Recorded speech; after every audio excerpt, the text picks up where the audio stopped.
Last time हमने किया था बेसिक कंसेप्ट्स इन केमिस्ट्री का रिवीजन, और हमने किया था स्ट्रक्चर ऑफ एटम में up to Rutherford's model of atom. फिर किया था हमने Planck's quantum theory and electromagnetic theory of radiations. उसी में मैंने कहा था फोटो इलेक्ट्रिक इफेक्ट का कंसेप्ट क्या होता है। फोटो इलेक्ट्रिक इफेक्ट का मतलब व्हेन सनलाइट, ये भी इंपॉर्टेंट क्वेश्चन है, फोटो इलेक्ट्रिक इफेक्ट जब सनलाइट मेटल पर पड़ती है, बट नॉट सब मेटल्स पर तो सनलाइट पड़ सकती है, लेकिन फोटो इलेक्ट्रिक इफेक्ट बहुत सारे कम अल्कली मेटल्स में होता है, पर्टिकुलरली सीजियम में सबसे ज्यादा, पोटेशियम, रुबिडियम, इनमें ये सबसे ज्यादा होता है, राइट। क्योंकि इनमें आयोनाइजेशन एंथैल्पी कम होती है। यहाँ इलेक्ट्रॉन है सीजियम का, सनलाइट पड़ती है, सनलाइट की, बिकॉज फोटोन जो है, photon is quantum of energy in case of sunlight. जब एच न्यू इस पर पड़ता है तो क्या होता है, इलेक्ट्रॉन निकल जाता है, इलेक्ट्रॉन निकल जाता है। मगर इलेक्ट्रॉन तभी निकल जाएगा जब जो फोटोन की एनर्जी, ये इलेक्ट्रॉन की एनर्जी जिसको हम बोलते हैं threshold energy, H nu naught, ये तो threshold frequency is nu naught, और nu is frequency of sunlight. जब एच न्यू नॉट से बड़ा होगा या इक्वल होगा तो फोटो इलेक्ट्रिक इफेक्ट पॉसिबल होगा, ठीक है। तो ये इलेक्ट्रॉन निकल जाएगा, जितनी डिफरेंस ऑफ एनर्जी है उतनी इसमें वेलोसिटी, इसको कहते हैं photo electron. So photo electric effect क्या है, ejection of electrons from the surface of a metal when sunlight falls on it, correct, sunlight of suitable frequency, suitable energy falls on it।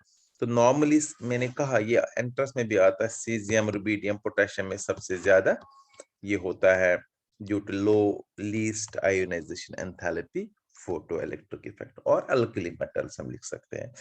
So h nu जो है energy of sunlight, h nu not जो energy of, जिसको हम work function भी बोलते हैं, इस चीज को वर्क फंक्शन डब्ल्यू भी बोलते हैं, इसको हम डब्ल्यू भी लिख सकते हैं, वर्क फंक्शन डब्ल्यू। जो इसमें डिफरेंस ऑफ एनर्जी होगी, that is the kinetic energy of photoelectrons, because we know energy can neither be created nor destroyed, energy remains conserved। जो एनर्जी, कुछ एनर्जी लगती है इलेक्ट्रॉन को निकालने में, और जो रेस्ट ऑफ द एनर्जी है वो इलेक्ट्रॉन की काइनेटिक एनर्जी बन जाती है। So kinetic energy of electron 1/2 mv square equal to h nu minus h nu not. इस पर क्वेश्चंस भी आते हैं सीबीएसई बच्चों के लिए, ये भी इंपॉर्टेंट क्वेश्चन है। फिर इसके बाद एक, मैं चूंकि हम रिवीजन कर रहे हैं, 1 by 1 क्वेश्चन में मैं सिर्फ इंपॉर्टेंट क्वेश्चन बता रहा हूँ। इसके बाद बोहर्स मॉडल ऑफ एटम आया, प्लैंक्स क्वांटम थ्योरी के बाद Bohr's model of atom, very important. Niels Bohr ने रदरफोर्ड्स मॉडल को बिल्कुल चेंज नहीं किया, उसी मॉडल को उसने अपने तरीके से दे दिया on the basis of Planck's quantum theory. उसने प्लैंक्स क्वांटम थ्योरी का यूज किया और एक अपना मॉडल बना दिया 1913 में। इस मॉडल को कहते हैं बोहर्स मॉडल ऑफ एटम, जो आज की डेट में भी चलता है। बोहर्स मॉडल ऑफ एटम, पहला पॉइंट वही, एटम के दो पार्ट्स। मगर याद रहे बच्चे क्या करते हैं, पहले फर्स्ट लिखेंगे, फिर लिखेंगे 6 पॉइंट, फिर लिखेंगे 8 पॉइंट, ऐसा नहीं होता है। जो चीज किसी साइंटिस्ट ने जो पेटेंटेड है, जो फीचर्स है, वो उसी ऑर्डर में लिखनी चाहिए।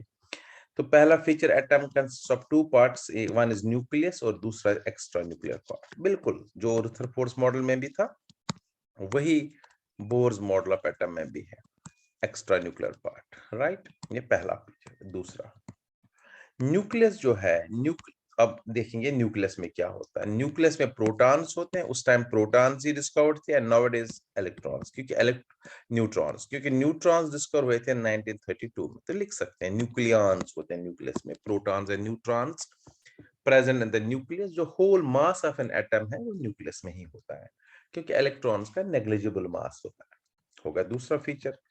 तीसरा फीचर इसका जो है, अब एक्स्ट्रा न्यूक्लियर पार्ट में बताना क्या है, इसी ऑर्डर में लिखना है। एक्स्ट्रा न्यूक्लियर पार्ट में इलेक्ट्रॉन्स होते हैं, करेक्ट। हो गए 3 फीचर, बिल्कुल ऐसे लिखिए। नेक्स्ट फीचर, फोर्थ फीचर, जो इलेक्ट्रॉन्स है,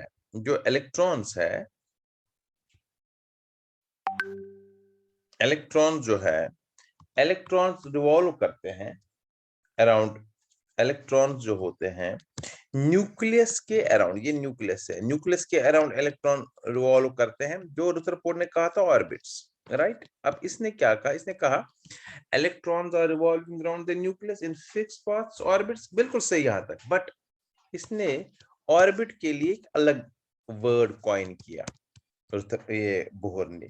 उसने कहा क्योंकि हर एक इलेक्ट्रॉन की फिक्स्ड एनर्जी होती है एक ऑर्बिट में, इसलिए ऑर्बिट्स का नाम उसने दिया energy levels.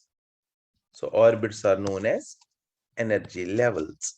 So energy level का कंसेप्ट बोहर ने दिया, ऑर्बिट का कंसेप्ट रदरफोर्ड ने दिया। तो ये नेक्स्ट पॉइंट उसने कहा electrons are revolving around the nucleus in orbits. फिर लिखा electrons in each orbit is associated with a fixed amount of energy. जब एनर्जी फिक्स्ड है, ना कम होगी ना ज्यादा होगी अंडर ऑर्डिनरी कंडीशंस, इसलिए इनको उन्होंने कहा एनर्जी लेवल्स है। नेक्स्ट पॉइंट उसने कहा जो इलेक्ट्रॉन एक एनर्जी लेवल में है, ये ऑर्डिनरी कंडीशन में, जब ऑर्डिनरी कंडीशन होगी, नॉर्मल कंडीशन है, under normal conditions electron neither lose nor gain energy while revolving around the nucleus in an energy level, ना ये लूज करता है, neither loses nor gains energy। ये नॉर्मल कंडीशन में जितनी एनर्जी है उतनी, neither loses nor gain energy while revolving around the nucleus in these orbits, right। लेकिन फिर साथ में इसने ये भी कहा अगर ये लूज करेगा under drastic conditions, under special conditions, अगर हम एनर्जी दे देंगे एटम को, नेचुरली इलेक्ट्रॉन एनर्जी लेगा, तो स्पेशल कंडीशन में अगर इलेक्ट्रॉन एनर्जी गेन करेगा, ये फिक्स्ड बंडल्स में करेगा। यहां पर क्वांटम थ्योरी का यूज आया, फिक्स्ड बंडल्स में। उसने ये नहीं कहा कि कंटिन्यूअसली एब्जॉर्ब करेगा, नहीं, डिसकंटिन्यूअसली इन फिक्स्ड बंडल्स। तो यही है, एक बंडल कर सकता है, 2 बंडल करेगा इलेक्ट्रॉन एक साथ, 3 बंडल कर सकता है, 4 बंडल ऑफ एनर्जी करेगा एब्जॉर्ब या इमिट करेगा बंडल्स में डिसकंटिन्यूअसली, राइट। तो इसका मतलब उसने कहा अगर इलेक्ट्रॉन इस जगह पर है, इस एनर्जी लेवल में, ये नेक्स्ट फीचर है, अगर इसने अब एनर्जी, इसको हमने हीट किया इस एटम को, तो इसने एनर्जी अब एब्जॉर्ब की, तो बंडल्स में एब्जॉर्ब करेगा।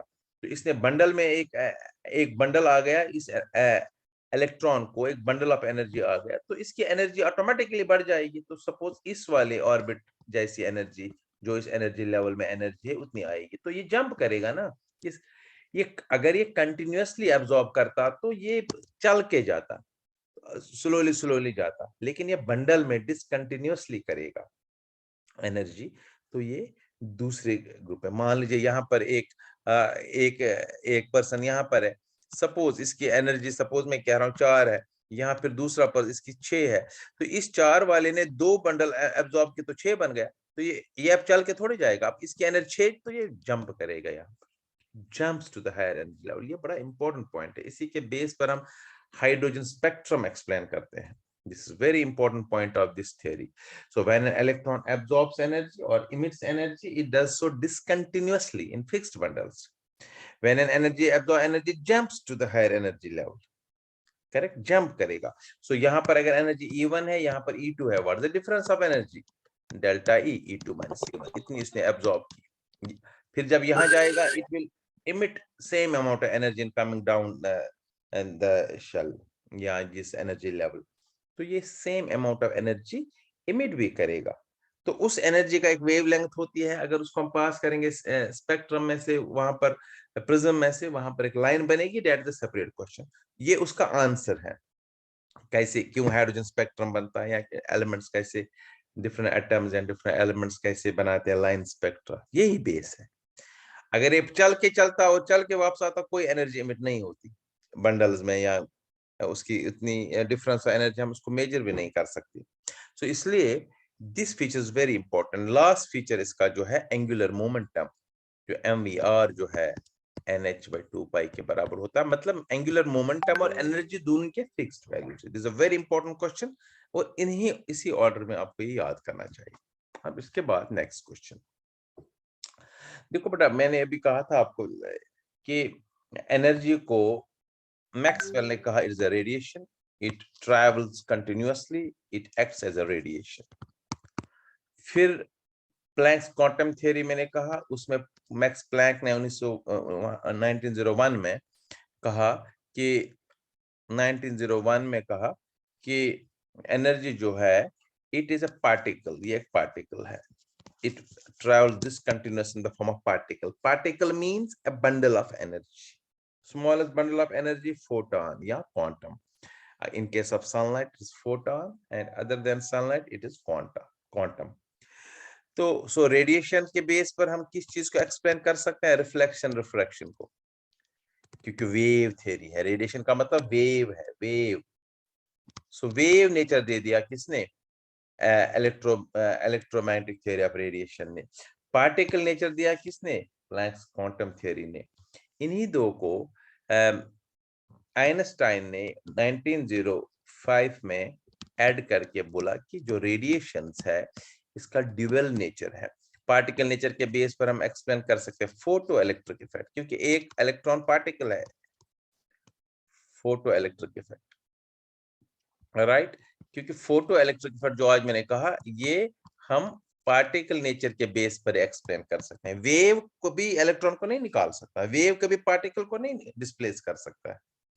इलेक्ट्रॉन निकलने का मतलब मेटल से पार्टिकल निकलना, और पार्टिकल को दूसरा पार्टिकल ही निकाल सकता है। So sunlight has particle nature. So particle nature भी था, वेव नेचर भी दिया गया। कुछ फीचर्स वेव नेचर के बेस पर एक्सप्लेन कर सकते हैं और कुछ फीचर पार्टिकल के नेचर पर, दोनों है अलग अलग, दोनों नेचर सही। अब आइंस्टाइन ने 1905 में क्या किया? उसने दोनों नेचर्स को कंबाइन किया और उसने दिया dual nature of radiations. Dual nature of radiations, उसने कहा हेलो सर, रेडिएशंस है, जितने भी रेडिएशंस है उनमें, okay sir, okay sir. Now dual nature of radiation जो है, आइंस्टाइन ने क्या किया काम? उसने आइंस्टाइन ने कहा दोनों नेचर है, तो इसी को कहते हैं ड्यूअल नेचर ऑफ रेडिएशंस। अब इसी बेस पर एक साइंटिस्ट था 1924 में, ये भी बड़ा इंपॉर्टेंट क्वेश्चन है, उसका नाम था Louis de Broglie. Louis de Broglie science का नाम था। अब लुई डी ब्रोगली ने क्या कहा? लुई डी ब्रोगली ने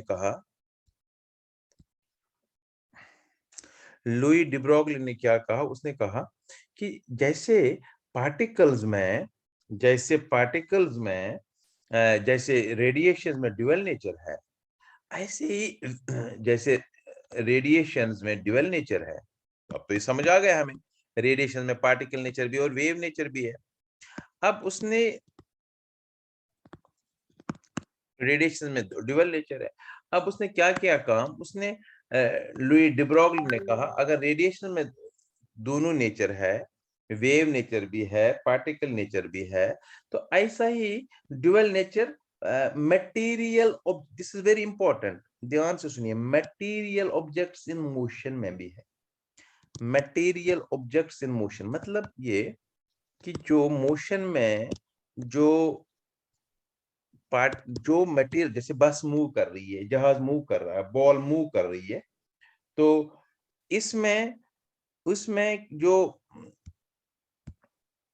उसमें भी दो नेचर है, पार्टिकल नेचर भी और ये वेव नेचर भी, करेक्ट। पार्टिकल नेचर भी और वेव नेचर भी, दोनों नेचर इसमें है। ये कैसे हो सकता है? उसमें तो समझ आ गया हमें। तो अब उसने कहा कि दोनों में नेचर है, ठीक है ना, दोनों में कौन सा नेचर है? पार्टिकल नेचर भी है और शाबाश वेव नेचर भी है, करेक्ट, ठीक है ना। अब उससे क्या, वो कैसे पता चलेगा हमें? ये डी ब्रोगली ने कहा 1924 में, डी ब्रोगली ने कहा जितने भी मटेरियल ऑब्जेक्ट्स इन मोशन है they have both particle and wave nature. इसका मतलब ये हुआ अगर बॉल मूव कर रही है तो इसमें पार्टिकल नेचर भी है, इसमें वेव नेचर भी है। अगर बॉल मूव कर रही है, इसमें पार्टिकल नेचर भी है और वेव नेचर भी है, राइट। तो इसका क्या मतलब है? इसका मतलब ये है कि अब मैं इसको एक्सप्लेन करता हूं। तो उसने इसके लिए एक रिलेशन दे दी। पहले मैं रिलेशन बताता हूं किसके लिए, particles in motion lambda is equal to h by mv। कोई भी पार्टिकल के, कोई भी बॉल मूव कर रही है, इलेक्ट्रॉन मूव कर रहा है, जहाज मूव कर रहा है, बस मूव कर रही है, उसके लिए रिलेशन है। लैम्डा निकल सकता है, लैम्डा मींस वेवलेंथ। तो अगर लैम्डा निकल जाएगा तो ऑब्वियसली कौन सा नेचर है, वेव नेचर। अगर मास है किसी सब्सटेंस का, मास तो हमेशा पार्टिकल होता है। तो लैम्डा और मास के बीच में से रिलेशन दे दी। तो ये रिलेशन जो है इसको कहते हैं डी ब्रोगलीज इक्वेशन। क्या बोलते हैं, डी ब्रोगलीज इक्वेशन इसको बोलते हैं। तो अब डी ब्रोगलीज इक्वेशन जो है इसको बोलते हैं डी ब्रोगलीज इक्वेशन। अब डी ब्रोगलीज इक्वेशन तो ठीक है, मगर ये हमें अभी समझ नहीं आया कि वेव नेचर कैसे, बॉल अगर मूव कर रही है, देखो बॉल मूव कर रहे तो मास तो पता है, पार्टिकल नेचर तो है, लेकिन इसका वेव कहां से आ गया।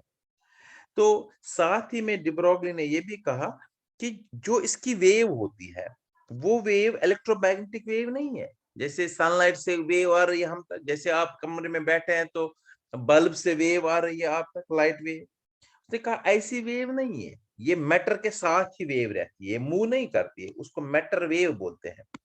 क्या बोलते हैं, पार्टिकल के साथ वेव होती है, उसको क्या कहते हैं, मैटर वेव। ये डिफरेंट वेव है, ये इलेक्ट्रोमैग्नेटिक वेव नहीं है। This is associated with the particle. बस मूव कर रही है, ये वेव बस के साथ ही है। ये इतनी स्मॉल है, ये हमें दिखती नहीं है, लेकिन है जरूर। अब देखो बड़े पार्टिकल्स के लिए इसका वैल्यू इतना स्मॉल है तो वो नेग्लिजिबल हम लेते हैं, लेकिन स्मॉल पार्टिकल्स के लिए इसका जो वैल्यू है वो बहुत ठीक ठाक आ रहा है। जैसे इलेक्ट्रॉन के लिए, प्रोटॉन के लिए, न्यूट्रॉन के लिए हम निकाल सकते हैं इसका value. applicable to all particles in motion, but significant for electronic microscopic particles only, जैसे इलेक्ट्रॉन, प्रोटॉन, न्यूट्रॉन के लिए। अब ये इसने डिराइव कैसे की, what is the derivation of this wave equation, कैसे किया। तो दो थ्योरी से, एक है E is called h nu, ये फर्स्ट इक्वेशन है प्लैंक्स क्वांटम थ्योरी, और दूसरी है E is called mc square, Einstein mass energy relation. इन दोनों को मिला के इस इक्वेशन को, E दोनों का है, इसका मतलब है h nu is equal mc square. New बराबर होता है c by लैम्डा। ये रिलेशन जो मैंने पीछे बताई थी, c is called new lambda, कल बताया, लास्ट टाइम बताया, c is called new lambda. इसमें अगर न्यू बताऊं, न्यू आएगा c by लैम्डा के बराबर। तो वही यहाँ पर सब्स्टिट्यूट हम करेंगे, न्यू के बदले c by lambda, mc square, एक c कैंसिल हो गया, h by lambda is equal to mc, और c mc आया और लैम्डा आया बराबर h by mc। अभी तक तो ये आ गया, but c means velocity of light. Obviously ये तो लाइट की वेलोसिटी थोड़ी पार्टिकल की हो सकती है, ये वेव की होती है। मगर डी ब्रोगली ने ये इक्वेशन किसके लिए बताया, matter, all material objects in motion. ये बड़ा जरूरी पॉइंट है, all material objects in motion. यहां से रिलेशन क्या निकल गई, किसके लिए, रेडिएशंस के लिए। तो इसने कहा नहीं, ये मैंने रेडिएशंस के लिए तो ऑलरेडी पता है ड्यूअल नेचर है, तो वो आइंस्टाइन ने ऑलरेडी बताया था। ये मैंने पार्टिकल्स के लिए निकाली रिलेशन, सो सी नहीं हो सकता है, वी हो सकता है, तो इसको हमने सब्स्टिट्यूट किया वी से। सो lambda is equal to h by mv। इस पर आप कभी भी सपोज क्वेश्चन आता है, इस वेवलेंथ को डी ब्रोगलीज वेवलेंथ भी बोलते हैं। सपोज क्वेश्चन आया, calculate de Broglie's wavelength of an electron moving with a velocity of 1/10 of velocity of light। ये क्वेश्चन है, आपको लैम्डा निकालना है। ऐसे क्वेश्चन आते हैं, lambda way to calculate electron, तो मास ऑफ इलेक्ट्रॉन पता है आपको, नेग्लिजिबल है मगर मास है 9.1 10⁻³ किलोग्राम। अच्छा, velocity is 1/10 of velocity of light, 1/10 of 3 × 10⁸, तो ये 3 × 10⁷ मीटर पर सेकंड। ठीक है, अब इसके बाद लैम्डा निकालो। लैम्डा h का वैल्यू होता है 6.626 × 10⁻34 जूल सेकंड, अपॉन मास का वैल्यू गिवन है, इलेक्ट्रॉन है। या तो अगर पार्टिकल कोई होगा तो ऐसा यूनिट में दे देंगे सारे, राइट, और इनटू करेंगे वेलोसिटी। वेलोसिटी क्या है इसकी, अभी बता 3 × 10⁷ जो निकलेगा मीटर में, that will be the wavelength. ऐसे क्वेश्चन आते हैं, ये बड़ा इंपॉर्टेंट क्वेश्चन था। अब ऐसे ये क्वेश्चन इसके बाद जो इंपॉर्टेंट है आता है एग्जाम में, हेजनबर्ग्स अनसर्टेनिटी प्रिंसिपल। हेजनबर्ग एक साइंटिस्ट था, हेजनबर्ग्स अनसर्टेनिटी प्रिंसिपल 1927 में उसने क्या कहा, ये भी principle, but this law is applicable for not all particle. जैसे de Broglie's इक्वेशन जो है that is applicable for all particles, चाहे बिग है या small, but significant important for small ones only, क्योंकि वहीं पर इसका वैल्यू निकलेगा वेवलेंथ का। अगर हम जहाज के लिए, बस के लिए यूज करेंगे, वो आएगा of the order of 10⁻⁻40 metre. उसकी कोई इंपॉर्टेंस नहीं है, कोई सिग्निफिकेंस नहीं है। 10⁻⁻40 तो कुछ भी नहीं होता है, बहुत कम। लेकिन हेजनबर्ग्स अनसर्टेनिटी प्रिंसिपल सिर्फ माइक्रोस्कोपिक पार्टिकल्स के लिए एप्लीकेबल है, बड़े पार्टिकल्स के लिए नहीं। देखो, अगर बस जा रही है, मान लीजिए बस को अगर मैं देखना चाहूं, वो मूव कर रही है, मैं दोनों चीज एक साथ इसके मेजर कर सकता हूं, किस जगह पर पहुंच गई और इसकी वेलोसिटी क्या है। जैसे आप क्रिकेट में देखते हैं, बिल्कुल बॉल कहां पर पड़ी, जब इसको स्ट्राइक करता है बैट, तो हमें पता चलता है बॉल की वेलोसिटी भी क्या थी, और इसकी पोजीशन बैट पर लग रही है कि, तो हमें उसकी पोजीशन भी निकाल सकते हैं। इसका रीजन ये है कि जब इस बॉल को हम देखते हैं, हम लाइट इस पर पड़ती है, उस लाइट से इसकी वेलोसिटी को कुछ नहीं होता है, चेंज नहीं होती है, क्योंकि बॉल इज ए बिग चीज। अब टीवी आपके सामने है, अब टीवी को आप देखते हो, तो देखने के लिए लाइट तो चाहिए। इस पर लाइट जब पड़ेगी तभी तो आप उसको देख सकते हो। टीवी को कुछ हो रहा है? नहीं हो रहा है, कुछ नहीं हो रहा है, क्योंकि टीवी बहुत बड़ा चीज है। ऐसे ही बेटा होता है कि अगर कोई बड़ा पार्टिकल कोई मूव कर रहा है, इस पर हम देखने के लिए लाइट डालेंगे, टॉर्च से देखेंगे, तो बॉटल है सामने, उसको हम टॉर्च डालेंगे, कुछ होगा नहीं। लेकिन अगर यही चीज हम इलेक्ट्रॉन को करेंगे, इलेक्ट्रॉन के लिए करेंगे, अगर इलेक्ट्रॉन के लिए करेंगे, इलेक्ट्रॉन के लिए अगर यही चीज करेंगे, तो क्या होगा आपको पता है? इलेक्ट्रॉन को हम देखना चाहेंगे पोजीशन भी और वेलोसिटी भी एक साथ, तो उस पर मैं जब डालूंगा लाइट देखने के लिए, उसकी वेलोसिटी चेंज हो जाएगी। उस लाइट से देखेंगे जरूर, लेकिन लाइट जब उस पर पड़ेगी, हमने देख लिया, the moment we see this electron, its velocity changes. So दोनों चीज हम एग्जैक्टली नहीं देख सकते। यही uncertainty principle. It is impossible to calculate simultaneously both position and momentum या velocity. Velocity means momentum, position और मोमेंटम। वेलोसिटी का मतलब मास इनटू वेलोसिटी, तो मोमेंटम होता है, मास तो कांस्टेंट रहता है, क्योंकि वेलोसिटी चेंज होती है इसलिए मोमेंटम चेंज हो जाएगा। तो वही हम लिखते हैं, it is impossible to calculate both position and momentum of a microscopic particle simultaneously with exactly, ठीक है ना, with accuracy। अलग अलग तो हम देख सकते हैं, या अगर हम देखेंगे वो एग्जैक्ट नहीं होगा, लेकिन अगर एग्जैक्ट देखना है, बस के लिए देख सकते हैं बड़े पार्टिकल, लेकिन इलेक्ट्रॉन के लिए नहीं। तभी इसका नाम है uncertainty in principle, uncertainty in position delta x, uncertainty in momentum delta p is equal to और ग्रेटर देन h/4 पाई। इसके लिए रिलेशन ये कांस्टेंट है, मतलब एक दूसरे के प्रोपोर्शनल है। Delta x is inversely proportional delta P. एक की अनसर्टेनिटी ज्यादा, दूसरे की अनसर्टेनिटी कम, या एक की सर्टेनिटी ज्यादा, दूसरे की सर्टेनिटी कम, इनवर्स प्रोपोर्शनैलिटी। और हम लिख सकते हैं delta x into delta P का मतलब मास इंटू वेलोसिटी। मास में तो कभी अनसर्टेनिटी हो ही नहीं सकती है, ये भी है, ये इसके लिए। तो इसकी सिग्निफिकेंस यही है, it is only significant, it is only applicable for microscopic moving particles only. ठीक है ना, ये भी मैंने बता दिया। इसके साथ वैसे एक क्वेश्चन मैंने कराया हुआ है कि इससे हम देख सकते हैं why electron can not exist in the nucleus of an atom, वो भी इसके साथ देख लीजिएगा। ये था। अब इसके बाद एक next and very important question है, जो बड़ा इंपॉर्टेंट, जो आपको आना चाहिए, that is अबवर्ड principal, Pauli's अबवर्ड principal. Quantum number भी लर्न कर लीजिएगा, दैट्स इंपॉर्टेंट, ऑर्बिटल्स भी लर्न कर लीजिएगा।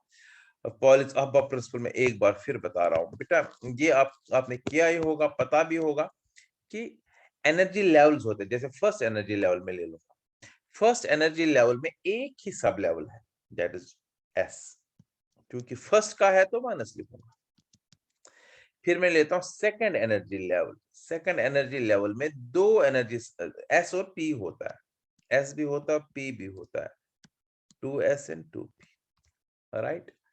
अब थर्ड एनर्जी लेवल की बात मैं अगर करूं, थर्ड एनर्जी लेवल में एस भी होता है, पी भी होता है और डी भी होता है, तीन घर। देखो एनर्जी लेवल पहले में एक, दूसरे में दो, तीसरे में तीन और फोर्थ में एस 4, फिफ्थ में भी 4, सिक्स में भी 4, 4 से ज्यादा नहीं होते हैं energy sub level SPD and F, ये तो आपको पता होना चाहिए। फोर्थ जो है इसमें भी 4 होते हैं, एस पी और D and F. Suppose 4s क्योंकि 4 का है, 4p 4d 4f। ऐसे ही फिफ्थ एनर्जी लेवल का 5s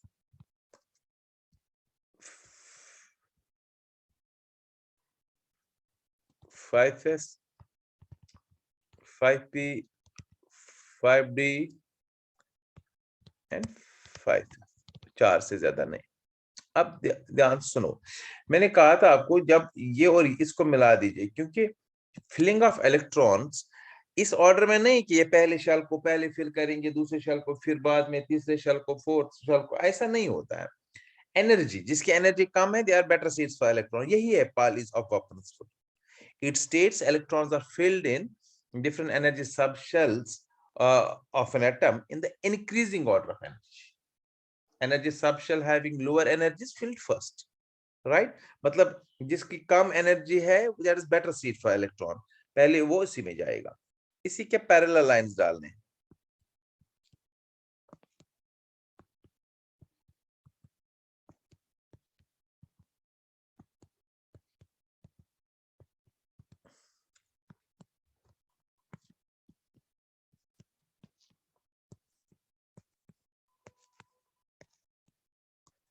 ऐसे इसमें एरोज मारने हैं, मतलब सबसे पहला एरो कंप्लीट, तो माइनस में पहले जाएगा इलेक्ट्रॉन। अब ये भी आपको याद होना चाहिए, मैंने बताया हुआ है, आप पढ़ेंगे कि s में एक ही ऑर्बिटल होता है और एक ऑर्बिट में 2 इलेक्ट्रॉन होते हैं, तो इसलिए s में 2। p एनर्जी सबशेल में 3 ऑर्बिटल्स होते हैं, हर एक ऑर्बिटल में 2 2, कोई भी ऑर्बिटल क्यों ना हो, 2 इलेक्ट्रॉन 2 ही होते हैं। Since p has 3 orbitals, so 6 electron p subshell में आएंगे। d में 5 ऑर्बिटल्स होते हैं, dxy dyz dxz dx square y square and dz square, इसमें इसलिए 10 इलेक्ट्रॉन आएंगे। f में 14 इलेक्ट्रॉन आएंगे, राइट? ये आपको पहले पता होना चाहिए। अब क्या करेंगे काम, अब फिलिंग ऑफ इलेक्ट्रॉन, ये पहले 1s देखो पूरा एरो, फिर 2s कंप्लीट एरो, फिर 2p and 3s complete arrow, फिर 3p में जाएगा। अब देखो 3p के बाद पहले इलेक्ट्रॉन किस में जा रहा है, पूरे ध्यान से देखेंगे। पहले जाएगा, देखो पहले 1s हो गया कंप्लीट, फिर 2s में गया, फिर 2p में, फिर 3s में, ये कंप्लीट हो गया, फिर 3p में आया। अब 3p के बाद इधर नहीं जाएगा, 3p के बाद स्ट्रेट पहले 4s में जाएगा, क्योंकि 4s की एनर्जी 3d से कम होती है, राइट? सो पहले 4s में गया, फिर जाएगा इसके बाद 3d में, 3d के बाद 4p 5s, फिर जाएगा 4d में, फिर ऊपर जाइए 4f में, फिर ऐसे ये इलेक्ट्रॉन जाता है, फिलिंग ऑफ इलेक्ट्रॉन हो जाती है। ये आपको याद रखना, दिस वेरी इंपॉर्टेंट। तो इसी के बेस पर आप फिलिंग कर सकते हो इलेक्ट्रॉन। और एक शॉर्टकट मेथड के लिए भी एक चीज और बताऊं, 2p तक 10 इलेक्ट्रॉन फिल होते हैं, तो इसके यहां तक अगर आपको लिखना है तो you can write neon 10। Trick याद रखनी है, 3p तक होता है आर्गन 18, 4p तक होता है क्रिप्टॉन 36, 5p तक होता है ज़ीनॉन 54, और 6p जब नीचे आएगा रेडॉन 86। मान लीजिए आपको आएगा कॉन्फ़िगरेशन, लिख लो आप कोई भी एलिमेंट, सपोज मैं कह रहा हूं कोई भी सीजियम 55 की कॉन्फ़िगरेशन लिख लो 55, तो 1s to 2s to कुछ लिखना नहीं है। अगर आपको ये टेबल याद है, साइड में लिखेंगे, आप देखेंगे यहाँ पर, यहाँ आप देख लो ये चीज ज़ीनॉन 54 है, तो पहले लिखेंगे ज़ीनॉन 54, और अब इसके नीचे जो होगा वो हमें लिखना पड़ेगा, 6s आएगा इसके नीचे, तो पहले लिखेंगे हम ज़ीनॉन 54, जब इस टेबल को थोड़ा बढ़ाएंगे तो नीचे होगा इसकी लाइन में 6s, तो 6s1, सिंपल। सपोज मैं बताता हूँ रुबिडियम की लिख लो, ठीक है ना, रुबिडियम लिख लो 37 की कॉन्फ़िगरेशन, तो उससे पहले है क्रिप्टॉन, तो आप लिखेंगे क्रिप्टॉन 36 ऐसे, उसके बाद 5s में एक आएगा, हो गया 37। तो ऐसे इलेक्ट्रॉनिक कॉन्फ़िगरेशन लिखी जाती है। इसमें सिर्फ एक्सेप्शनल याद रखने 2-3 एलिमेंट्स का जो एग्जाम में आता है, तो half filled and complete field more stable होता है। क्रोमियम का कॉपर का मेनली ये दो आप याद रख लो। Z24 मैंने ये सारे लिखवाए हैं, और भी दो है, मोलिब्डेनम है, ठीक है ना, सिल्वर है, तो वैसे इन उसका भी है, तो आप देख लीजिएगा। देखो क्रोमियम का अगर हम ऑब्जर्व प्रिंसिपल को देखें, आर्गन 18 आप देख लीजिए, पीछे 24 तक हम जाएंगे, आर्गन 18 होगा यहाँ तक, फिर आएगा 4s2 and 3d4, 4s2 and 3d4। लेकिन डी में 4 स्टेबिलिटी नहीं है, डी में यहाँ 10 आते हैं या 5 ज्यादा स्टेबल होता है। अब इसके इसलिए इसमें हम क्या करते हैं, ये कंफ्यूजन नहीं लिखते हैं, ये स्टेबल नहीं है, ऑटोमेटिकली एक इलेक्ट्रॉन शिफ्ट होता है, 4s से एक इलेक्ट्रॉन जाता है 3d5, इसका याद रखना d5। ऐसे कॉपर में एज पर ऑब्जर्व प्रिंसिपल ये होना चाहिए 3d9, लेकिन d9 d10 is more stable, तो इसलिए एक इलेक्ट्रॉन यहाँ शिफ्ट होता है to make it more stable. तो इसलिए क्योंकि सारा खेल स्टेबिलिटी का है, 3d10 ये आपको याद रखना है। ये था एटॉमिक स्ट्रक्चर के बारे में। अब इसमें क्वांटम नंबर, हाइड्रोजन स्पेक्ट्रम, और उसको आप रिवाइज ओवर करेंगे, ठीक है। कुछ इंपॉर्टेंट क्वेश्चन के बारे में मैंने आज थोड़ा सा बता दिया। नाउ इसके बाद नेक्स्ट चैप्टर जो आज मैं स्टार्ट करने जा रहा हूं, अच्छा चलो इसी का एक क्वेश्चन और करा देते हैं तब तक। इसके बाद है नेक्स्ट क्वेश्चन में कन्फ्यूगेशन के बाद क्वांटम नंबर से थोड़ा सा बता, चलो ऑर्बिटल्स बताते हैं, ऑर्बिटल के बारे में। देखो ऑर्बिटल्स मैंने कहा था एनर्जी सब शेल्स में ऑर्बिटल्स होते हैं, ठीक है ना। तो ऑर्बिटल 4 टाइप्स के होते हैं, क्योंकि 4 एनर्जी सब शेल्स है एसपीडीएफ, तो इसके एक ऑर्बिटल होगा, इसके 3 ऑर्बिटल्स होंगे, इसके 5 ऑर्बिटल्स, इसके 7 ऑर्बिटल्स। इन ऑर्बिटल्स को हम पढ़ेंगे। और एस ऑर्बिटल होता है स्फेरिकल, शॉर्टकट में बताता हूं जैसे एन आइडिया, जैसे न्यूक्लियस है, इसके अराउंड इलेक्ट्रॉन्स ऐसे 2 इलेक्ट्रॉन, क्योंकि ऑर्बिटल में सिर्फ 2 इलेक्ट्रॉन आते हैं, ये उन 2 इलेक्ट्रॉन की जगह है डिफरेंट पोजीशन, डिफरेंट टाइम्स में। तो ये समझ लीजिए एक ऑर्बिटल हो गया, क्योंकि पहला ऑर्बिटल है इसको कहते हैं 1s ऑर्बिटल। इसके बाद एक स्पेस है, फिर आएगा एक ऑर्बिटल, फिर श्रोडिंजर्स वेव इक्वेशन के बेस पर वेवलेंथ ऑफ इलेक्ट्रॉन निकाल के, नॉट ये एम्पलीट्यूड ऑफ इलेक्ट्रॉन निकाल के ये ऑर्बिटल्स को डिराइव किया गया है। साई से हम इसको साई इज हम उससे निकालते हैं, साई जो वर्ड है, Sai denotes atomic orbital, Sai square is probability density of an electron in orbital, लेकिन एटॉमिक ऑर्बिटल को साई डिनोट करता है। और जो ये वाला ये 1s orbital, this is 2s orbital.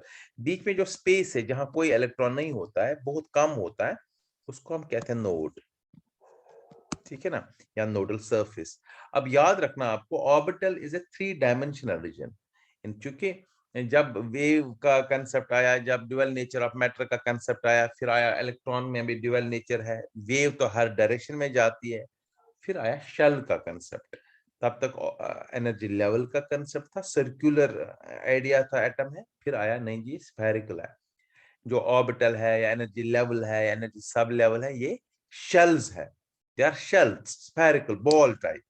तो इसीलिए ऑर्बिटल को भी बोलते हैं 3 dimensional region in space where probability of finding electron जो होती है वो मैक्सिमम होती है। ईच ऑर्बिटल, चाहे कोई भी ऑर्बिटल, कभी कंफ्यूजन के लिए आता है, बताइए एफ ऑर्बिटल में कितने इलेक्ट्रॉन होते हैं, आपको 2 ही लिखने हैं।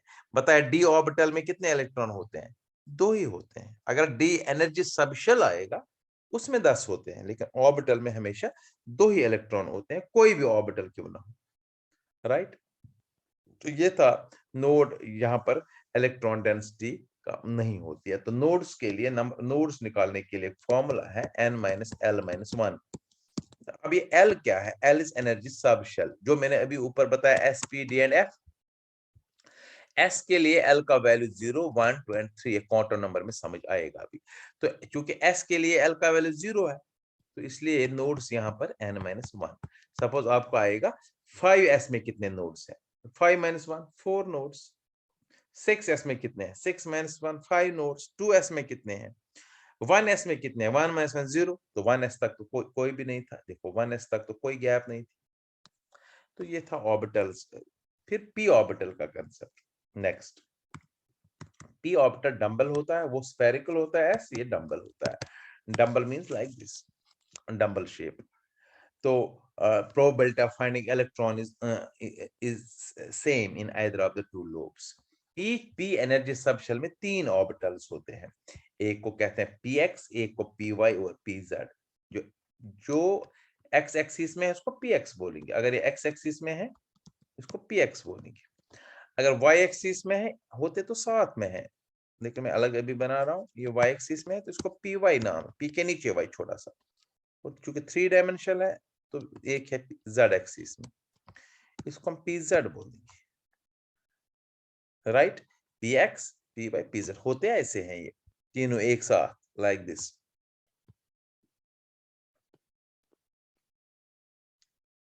px